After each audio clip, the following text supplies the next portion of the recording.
We use over 80 billion aluminum cans a year, but how many of those cans actually get recycled? In 2009, 3.4 million tons of aluminum were created in the United States, and only 0.69 million tons were recovered.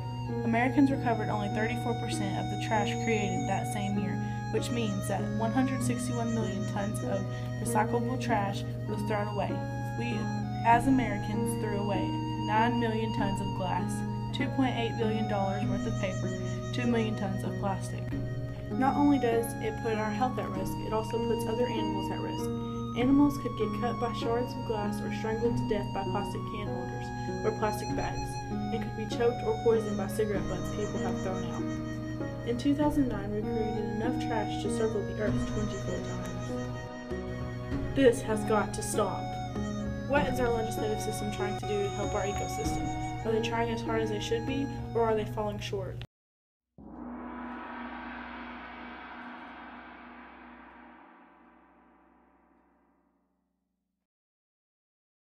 What do you think our legislative system is doing for our ecosystem?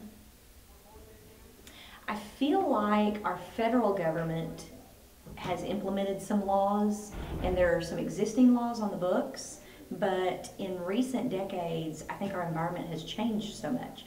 With new technology and advancements in science, it just causes new situations, new litter, basically. So I think things are a lot different now than they were when some of these laws were put in place. And I'm kind of a fan of state control, so I really wish that the federal government would let the states have more control over what is done in our home state. I just feel like the people of our state and the lawmakers in our state know more about what is best for the residents of Arkansas. Every year, more and more trees are dying due to pollution. Some of these air pollutions could easily be reduced, such as exhaust from vehicles. Carpooling is a very good way to stop putting so much pollution in the air today. But other types of pollution, not so much. Volcanic eruptions, dry soil erosions, and forest fires are a few natural pollutions that cannot always be controlled. The overwhelming judgment of science tells us that climate change is real, that human activities are fueling that change, and we must take action to avoid the most devastating consequences of climate change. We all know that this is not just about melting glaciers. Climate change caused by carbon pollution is one of the most significant public health threats of our time. That's why EPA has been called to action. And that's what today's action is, why today's action is so important and why we really need to talk about it. Not just this morning, but when you go home in your own communities. It is a subject that deserves to be brought up and to be thought of as seriously as we can in our everyday lives.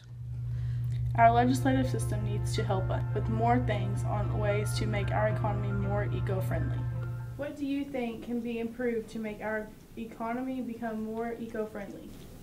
I think one of the improvements that we could make as maybe like a government agency, perhaps we should offer tax incentives to companies for making their products more eco-friendly, more green, and then maybe also we could provide tax breaks for those companies if they make eco-friendly improvements to their buildings, such as putting in maybe cork flooring or self-timing light switches, things of that nature, you know, so that we can conserve our power and conserve the energy that we use. And these leaders understand that climate change is a threat to public safety, it's a threat to public health, and to something that we want to emphasize today, the infrastructure upon which our economy depends.